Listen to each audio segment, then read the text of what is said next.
إن الحمد لله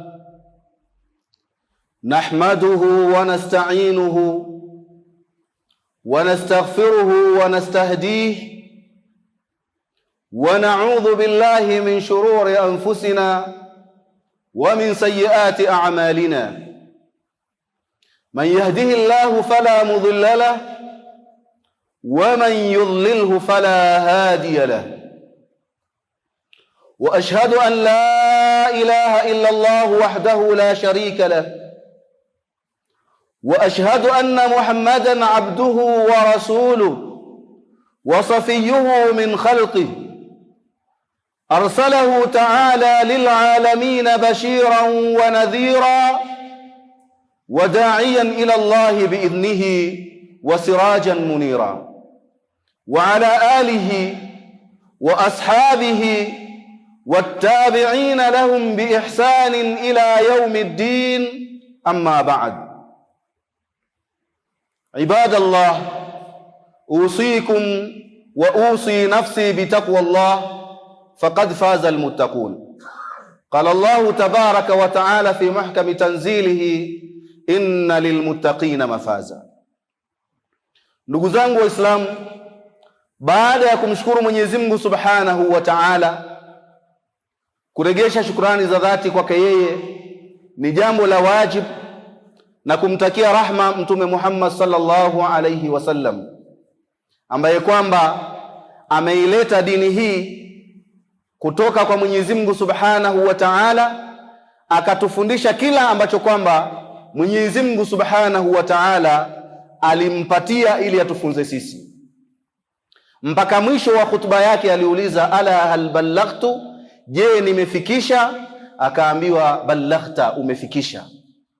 Na hiyo ni baada ya Mwenyezi Mungu Subhanahu wa Ta'ala kuikamilisha dini hii katika siku ambayo kwamba ni miongoni mwa siku ambazo kwamba tuko nazo sasa hivi, tukiwa katika almawasim alkhairat alazminati allati faddalaha Allahu Ta'ala ala sairi alazman, katika nyakati ambazo Mwenyezi Mungu Subhanahu wa Ta'ala amezifadhilisha akazifanya bora kuliko nyakati zote ambazo kwamba tunakuwa nazo katika dunia.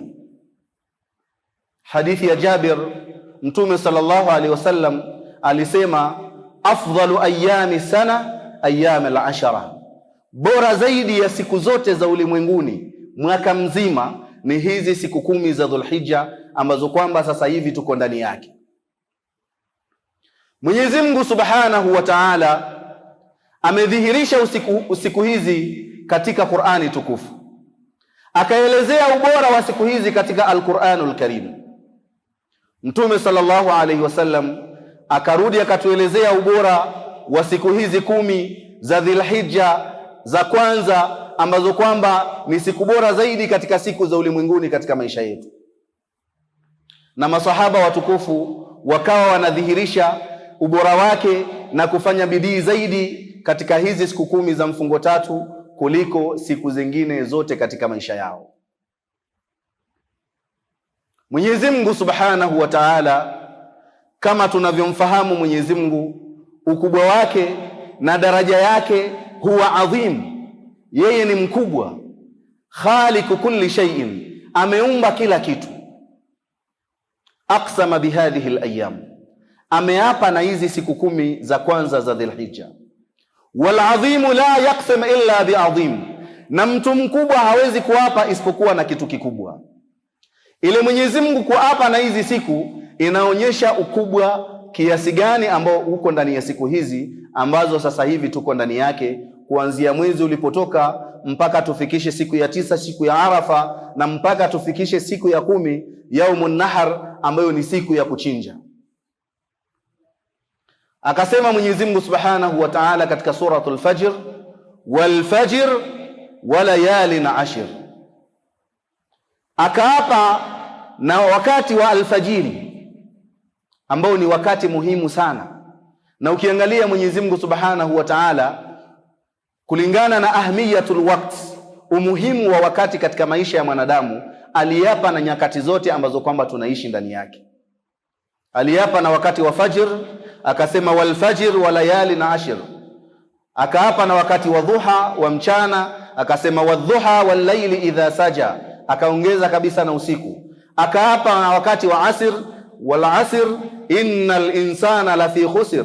Mwenyezi Mungu vile vile akaapa na wakati wa usiku, wal layli idha yakhsha wan nahari idha tajalla.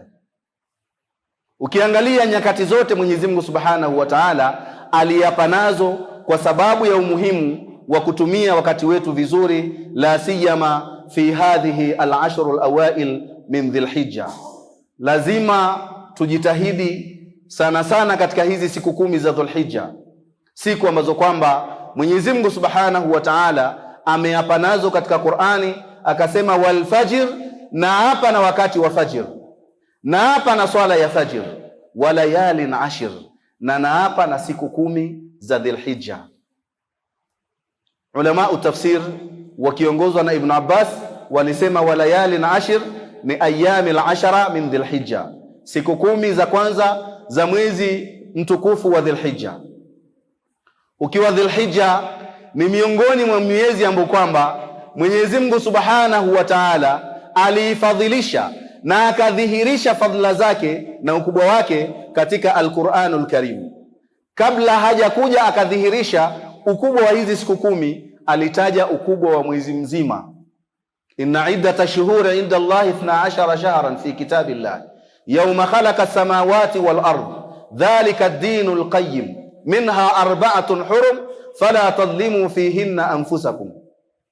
Mwenyezi Mungu Subhanahu wa Ta'ala ameapa na hizi siku 10 ambazo kwamba ziko ndani ya mwezi mtukufu wa Dhulhijja.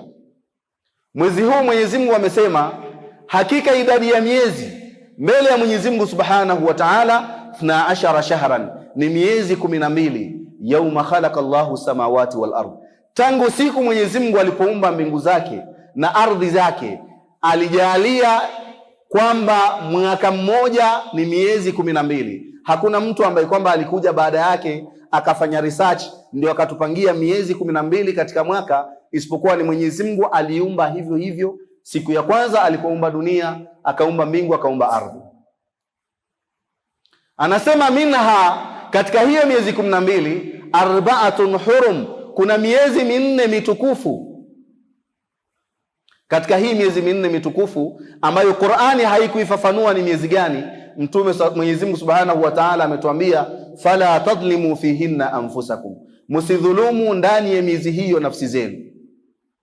Na Mtume sallam akaifasiri hii aya katika khutba yake ya Hijjatul Wada, akatuelezea ile miezi 4 ni miezi gani, aliposema inna zamanu qad istadarat kahayatihi yawma khalaqa Allahu samawati wal ard, hakika dunia imezunguka inaenda vile ambavyo kwamba ameiumba Mwenyezi Mungu Subhanahu wa Ta'ala tangu siku ya kwanza.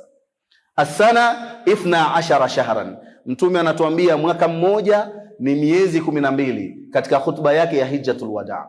Minha arba'atun hurum, ndani ya hiyo miezi 12 kuna 4 mitukufu, 3 mutawalliyat, mitatu inafuatana. Akataja ile mitatu yenye kufuatana, akasema Dhulqaada, Dhulhajj wa Muharram, mwezi wa Dhulqaada, mwezi wa Dhulhaji na mwezi wa Muharram. Wa Rajab al-Mudhar, na mwezi wa Rajab akasema uko kando baina Jumada wa Shaaban, uko baina Jumada al-akhir na mwezi wa Shaaban. Lakini hii mitatu inafuatana, ndani yake kuna mwezi wa Dhulhijja ambao huu mwezi ndani yake kuna siku 10 ambazo Mtume sallallahu alaihi wasallam anatuambia ni afdalu ayami sana, ndiyo siku bora zaidi katika siku za mwaka mzima. Ndio Mwenyezi Mungu amehapa na siku hizi, akasema wal fajr, na hapa na wakati wa fajr, wala yalin ashir, na hapa na siku 10 za mfungo 3. Baada ya Mwenyezi Mungu kuapa na siku 10 za mfungo 3, pale ndani kuna siku 2 ambazo ni bora kuliko hizi zingine. Ikaja pale takdim, ama ikaja pale kiapo chengine ambacho kimefuata kile kiapo cha kwanza, dhikrul khas ba'da al-am, kutajwa zile siku ambazo ni muhimu zaidi baada ya kuwa zimetajwa pamoja na zile zingine. Akasema washafi' wal watr. Ulama utafsiri wanatuambia ash-shafi' yaumun nahar walwatr yaumul arafa. Washafi' ni siku ya 10 ambayo ni siku ya kuchinja. Mwenyezi Mungu alipotaja layali na ashir ilikuwa iko ndani tayari imetajwa, lakini kwa sababu ni bora zaidi ikatajwa tena kando, akasema washafi' na siku ya kuchinja, siku ya 10, walwatr na siku ya 9 ambayo ni siku ya Arafa. Hizi ubora wake uko tofauti na uko juu zaidi kuliko zile siku zingine. Ndio Mtume SAW katika hadithi ya Ibn Abbas radhiyallahu anhu akizungumzia ubora wa siku hizi ambazo Mwenyezi Mungu Subhanahu wa Ta'ala ameyapa nazo, na kama tulivyosema Allah Subhanahu wa Ta'ala huwa adhim wala yaqsimu illa bi'adhim. Mwenyezi Mungu ni mkubwa na hawezi kuwapa isipokuwa na kitu kikubwa. Anasema Mtume katika hadithi ya Ibn Abbas, ma min ayamin al-amalu salih fihi ahabbu ila Allah min hadhihi al-ayami al-ashara. Hakuna siku zozote ambazo kwamba amali njema zinapendekezwa zaidi mbele ya Mwenyezi Mungu Subhanahu wa Ta'ala kuliko hizi siku 10 za Dhulhijja. Na hivyo hivyo imekuja katika hadithi ya Jabir, na hivyo hivyo imekuja katika hadithi ya Abdullah ibn Umar. Hadithi ya Ibn Abbas, masahaba ridwanullahu ta'ala alaihim walishtuka na kuangaa kwamba inakuwaje siku hizi zina ubora kiasi hiki, kwa sababu walikuwa wakati kuna amali kubwa ya jihad. Wakamwambia, ya Rasulullah, ewe mtume wa Mwenyezi Mungu, wala aljihadu fi sabilillah, hata jihadi katika sabilillah, mtu akienda jihad? Akasema, wala aljihadu fi sabilillah, siku hizi ni bora hata kuliko jihad ambayo mtu ataenda kupigania dini ya Mwenyezi Mungu Subhanahu wa Ta'ala kwa ajili ya Mwenyezi Mungu, ama ila'i kalimatillahi Subhanahu wa Ta'ala, ya kupeleka dini ya Mwenyezi Mungu iwe juu. Illa rajulan, akasema isipokuwa mtu ambaye kwamba kharaja bimalihi wa nafsihi, ametoka kwa nafsi yake na mali yake, falam yarji' minhuma shay, hakukurudi chochote, mali yake ikamalizika na yeye mwenyewe pia akafa kwenye hivyo vita. Huyu ndiye ambaye kwamba ubora wake atamshinda yule anayefanya ibada wakati wa hizi siku 10 za Dhulhijja. Lakini yule mwingine ambaye kwamba atakuwa ameenda katika jihad, labda mali ikamalizika, lakini mwenyewe akarudi nyumbani akiwa mzima, huyo hata kama amekatwa mkono ama amepata majeraha kiasi gani, huyo ubora wake hamshindi mtu ambaye kwamba atafanya amali njema katika hizi siku 10 za Dhulhijja. Hizi ni siku ambazo kwamba masahaba ridwanullahu ta'ala alaihim kanu yu'adhimuna wa yufaddiluna, walikuwa wakizitukuza, walikuwa wakifanya ibada zaidi katika siku kama hizi. Abi Uthman an-Nahdi ambaye ni katika kibaru tabi'in, wakubwa katika matabi'in, anasema adraktu sahaba, nilikutana mimi na masahaba, wa kanu yu'adhimun yufaddilun al-ashru al-awaili min Dhilhijja, na walikuwa masahaba walikuwa wakizitukuza 13 makumi sampuli 3. Kuna 13 al-mufaddala, kuna 13 ambazo ni bora. Aliwapata masahaba Abi Uthman an-Nahdi wakitukuza 13 ambayo ni bora. Al-ashru al-awakhir min Ramadhan, siku 10 za mwisho za mwezi wa Ramadhan, ambazo ndani yake kuna usiku wa Lailatul Qadr ambao Mwenyezi Mungu anasema khairum min alf shahr. Aliwapata maswahaba wakizitukuza siku zile, wakifanya itikafu na kuzidisha ibada ndani yake.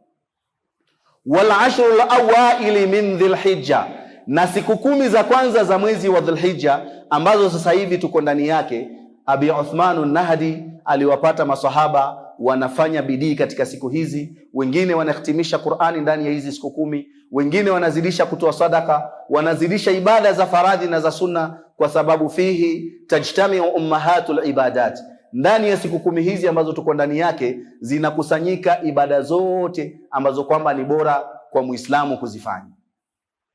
Vile vile 10 zingine ambazo aliwapata wakizitukuza ni al-ashrul awaili min ash-shahri al-muharram, siku 10 za kwanza za mwezi mtukufu wa Muharram ambao unakuja mbele yetu. Ndani yake kuna siku ya Tasua na siku ya Ashura. Hizo pia ni siku ambazo masahaba walikuwa wakizitukuza.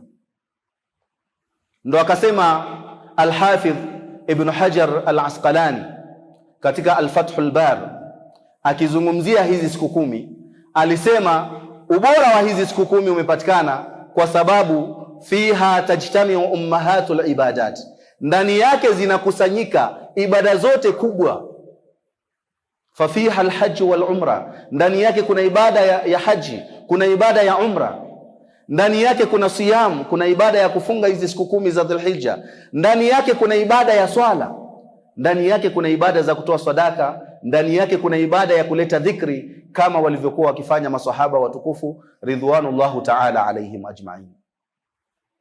Kusema kanu yufaddilun, walikuwa wakizifadhilisha, hii ni kwamba ilikuwa ni al-amalul jamai, ni amali ya maswahaba wote. Laisa bijuhudi al-afrad, haikuwa ni juhudi ya baadhi ya maswahaba wawili watatu angekuwa amewataja na majina, fulani alikuwa akizifadhilisha na fulani alikuwa akizifadhilisha, lakini alitumia alfadhul umum akasema kanu yufaddilun, walikuwa masahaba wakizitukuza hizi siku 10 za kwanza za mwezi mtukufu wa Dhulhijja. Na siku 10 hizi ndani yake ibada zote zinapatikana, ambapo hakuna siku zingine ambazo ndani yake kuna ibada zote kupatikana.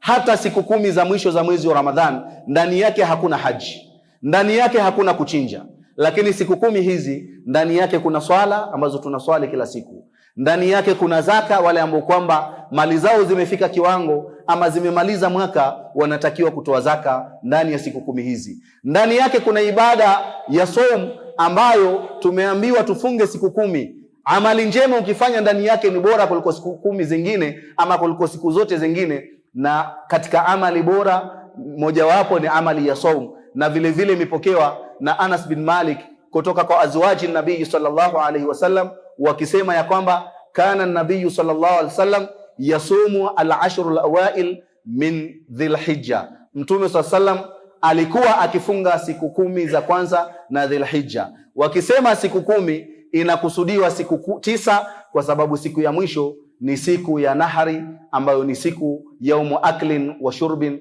siku ya kula na kunywa, na siku ambayo kwamba Mwenyezi Mungu Subhanahu wa Ta'ala ameitukuza zaidi, akasema afdalu ayami sana bil itlaq, siku bora zaidi katika mwaka mzima, siku 365 ambazo tuko nazo ni yaumun nahar, ni siku ya kuchinja. Thumma yaumul qar, kisha siku ya 11 ambayo inaitwa yaumul qar, mahujaji wanaenda kupumzika pale katika uwanja wa Mina. Mwenyezi Mungu Subhanahu wa Ta'ala ametupenda sisi umma wa Muhammad kutuletea masiku kama haya ambayo kwamba tunatakiwa ndani yake tuzidishe kufanya ibada kwa wingi. Tukifanya ibada katika siku hizi, Mwenyezi Mungu Subhanahu wa Ta'ala yu'dhimul ajr, anaufanya mkubwa zaidi ujira kuliko ibada ambazo tunazifanya katika masiku mengine. Ndugu zangu Waislamu, siku 10 hizi zimeingiliwa ndani yake na siku ya Arafa. Siku 10 hizi zimeingiliwa ndani yake na yaumun nahar, siku ya kuchinja. Hizi ndiyo siku ambazo kwamba Mwenyezi Mungu Subhanahu wa Ta'ala amezitaja vile vile katika Qur'an, wa yadhkurullaha fi ayamin ma'lumat, wamtaje Waislamu Mwenyezi Mungu katika zile siku ambazo ni maalum, kuanzia siku ya kwanza mpaka kumaliza ayami tashrik. Baada ya siku ya Hija ama siku ya Eid yaumun nahar, tukichinja, kuna siku 3 tena kule mbele ambazo kwamba tunatakiwa kumtaja Mwenyezi Mungu Subhanahu wa Ta'ala, kuzidisha dhikri kama walivyokuwa wakifanya masahaba watukufu.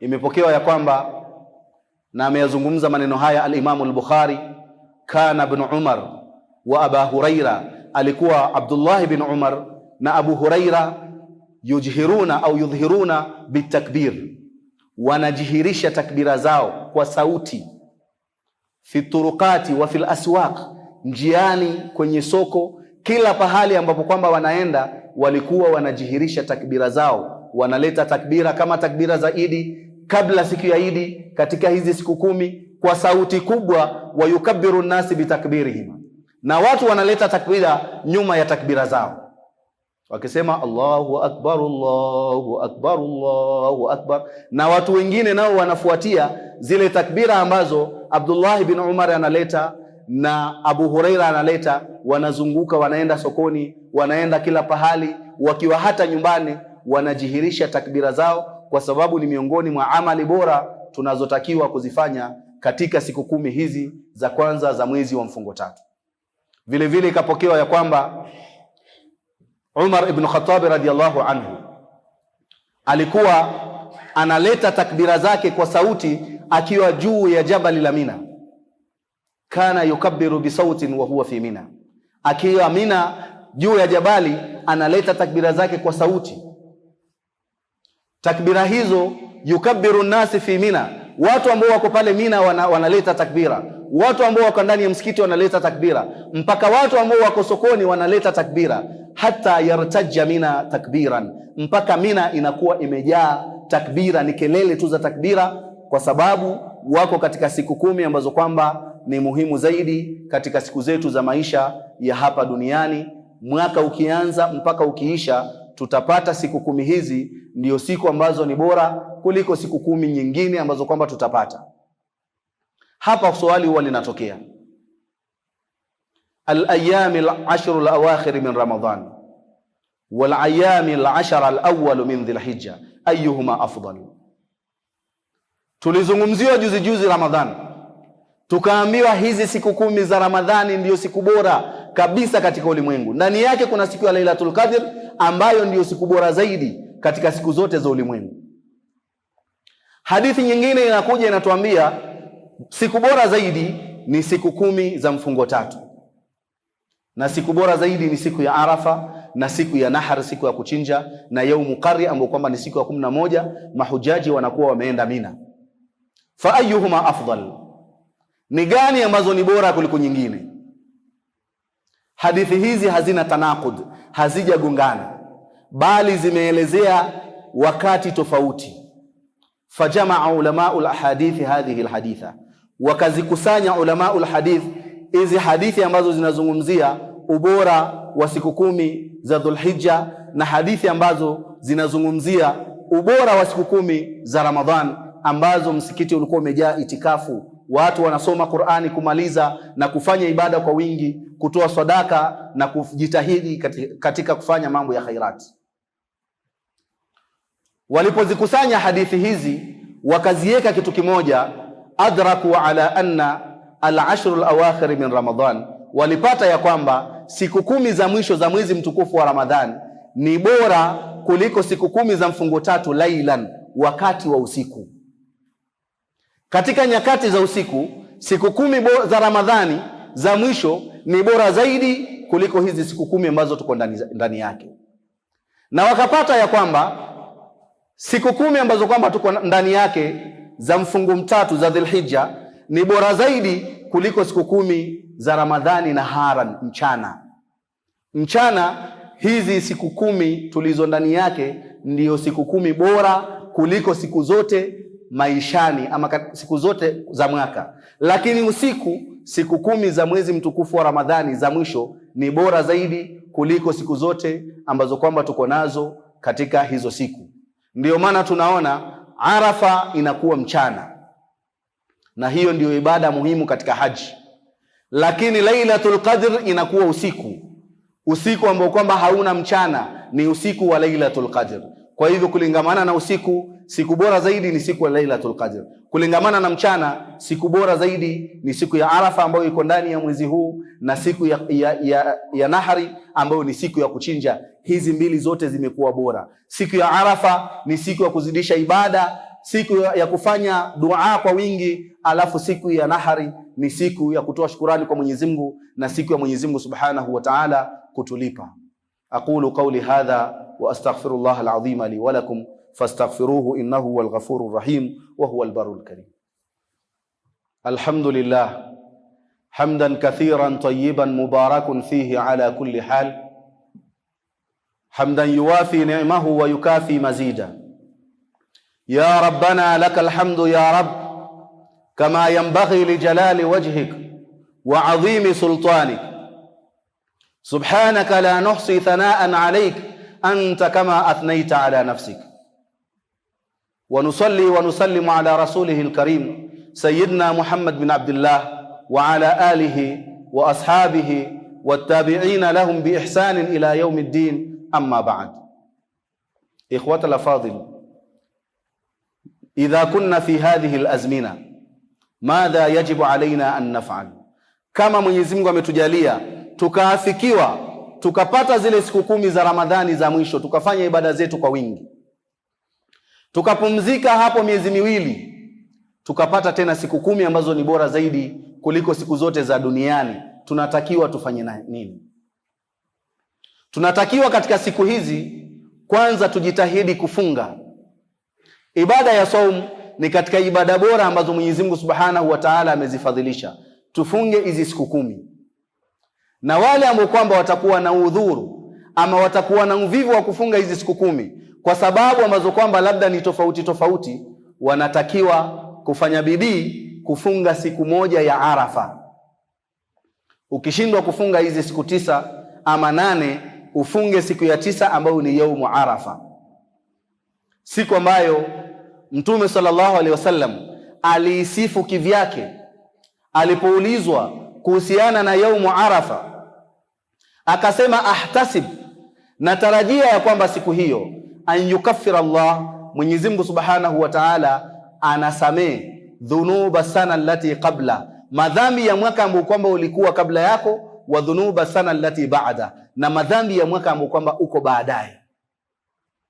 Yukaffiru dhunuba sanatain, siku moja peke yake ukiifunga Mwenyezi Mungu Subhanahu wa Ta'ala anakusamehe madhambi ya miaka miwili, madhambi ya mwaka ambao kwamba ulikuwa kabla yake, ule wa nyuma, na madhambi ya mwaka ambao kwamba uko mbele yake. Na je, mwaka ambao kwamba tuko ndani yake tunasamehewa lini madhambi ya mwaka tuko ndani yake? Kama ulifunga Arafa mwaka jana ukasamehewa madhambi ya mwaka wa mbele, ndio mwaka huu ambao tuko ndani yake. Na yule ambaye kwamba atafunga Arafa mwaka huu akisamehewa madhambi ya mwaka ambao kwamba uko mbele, mwaka ujao itakuwa ashasamehewa madhambi ya mwaka ule, anaenda kufanya upya ibada zake, anaenda kufanya upya tajdidul iman, na kila kitu anaendelea kwa mfumo mzuri baada ya kupata maghfira ya Mwenyezi Mungu Subhanahu wa Ta'ala. Kwa hivyo tumehimizwa kufunga siku ya Arafa katika hadithi ambazo ni sahihi, na ndiyo siku ambayo kwamba Mwenyezi Mungu Subhanahu wa Ta'ala anawasamehe watu wengi zaidi kuliko siku zote za ulimwenguni. Ndiyo siku ambayo kwamba Mwenyezi Mungu Subhanahu wa Ta'ala anawaacha huri watu wengi na moto kuliko siku zote ambazo kwamba tuko nazo katika dunia. Tukifunga siku ya Arafa vile vile tufahamu kuna ibada nyingine tunafaa kuifanya pale mbele. Tushafunga Arafa, tumesamehewa madhambi ya miaka miwili. Pale mbele kuna ibada ya kuchinja, ibada ambayo watu wanaghafilika nayo, na ni ibada ambayo haina gharama kubwa. Ukipata 10,000, 12,000 ushapata mbuzi mzuri ambayo unaweza ukamchinja, ukagawanya mafungu matatu, fungu moja likawa ni lako, moja ni la majirani, na moja ni la maskini na fukara. Hii ni suna ya baba yetu Ibrahimu alayhi salam. Suna hii ikabaki ikamfikia Mtume sallallahu alaihi wasallam, akatufundisha na akaonyesha kwa mfano wake yeye mwenyewe kuchinja katika siku kama hii. Na Mwenyezi Mungu Subhanahu wa Ta'ala anatuambia tukichinja sisi, yeye hahitaji chochote katika kile kichinjwa chetu. Anataka takwa kutoka mioyo yetu peke yake. Nyama ni sisi tutakula, damu itamwagika chini, lakini sisi tutakuwa na mafanikio makubwa mbele ya Mwenyezi Mungu Subhanahu wa Ta'ala kupitia hadi ambazo kwamba tunazitoa kwa kuchinja wanyama kama wale. Na hii ni ibada ambayo kwamba tunashirikiana sisi ambao kwamba tuko hapa na wale ambao kwamba wako haji. Ibada ya Arafa sisi tunafunga, wenzetu kule haji hawafungi. Na hii ilionekana katika Hijjatul Wada. Mtume SAW alikaa muda mrefu bila kukula, mpaka watu wakadhania amefunga. Akatoa hutuba refu, mpaka watu walipoanza kuona labda mtume amefunga. Mtume SAW akaitisha chombo ambacho kwamba kiko na maji, akanywa maji baada asr. Akawaonyesha ya kwamba siku ya Arafa kama uko haji, unatakiwa ule upate nguvu ya kufanya kile kisimamo. Lakini siku zingine kama uko nyumbani haujaenda haji, haujajaliwa kuenda mwaka huu haji, basi wewe unatakiwa ufunge siku hii ili uweze kupata fadhila ambazo kwamba ni za kusamehewa madhambi ya mwaka uliotangulia na madhambi ya mwaka ambao kwamba uko mbele yetu. Kwa hivyo siku hii ni siku ambayo ni bora, siku ambayo kwamba iko mbele yake, siku ya kuchinja ni siku ambayo kwamba vile vile ni bora zaidi kuliko siku zote za duniani, siku ambayo tunafuata suna ya Nabii Ibrahimu alayhi salam. Suna hii Nabii Ibrahimu alipotaka kumchinja mwanawe kwa kisa kirefu ambacho kiko katika Qur'an, akaletewa kondoo kutoka peponi, akamchinja kondoo badala ya kumchinja mwanawe. Tumetakiwa sisi tuifuate, iwe katika bajeti zako kama Muislamu kuweka pesa za kuweza kuchinja. Kuna wangapi kati yetu ambao kwamba wanamiliki magari lakini wanashindwa kumiliki mbuzi ya kuchinja siku ya Dhulhijja? Kuna wangapi kati yetu ambao kwamba wanalipa rent 70,000, 80,000 mpaka 100,000 lakini anashindwa kutafuta 10,000 ambazo kwamba atachinja nyama, atakula yeye na atachinja tena mwaka mwingine ukifika. Hii ni ibada, ndugu zangu Waislamu, ambayo ni muhimu kwa Muislamu kuifanya, ibada ambayo Mtume SAW aliitilia mkazo, na haitakiwi mtu uchinje ubaki na nyama zako zote. Uchinje uangalie na wenzako, kuna wanyonge, kuna majirani, kuna maskini na mafakiri. Ndiyo maana tukaelekezwa mnyama ambaye utamchinja unafaa kumgawanya thuluthi 3, mafungu 3. We mwenyewe utakuwa na fungu lako ambalo utasherekea na familia yako. Mnyama kama huyu atakutakia msamaha mbele ya Mwenyezi Mungu Subhanahu wa Ta'ala, kwa sababu amechinjwa kwa ajili ya Mwenyezi Mungu Subhanahu wa Ta'ala.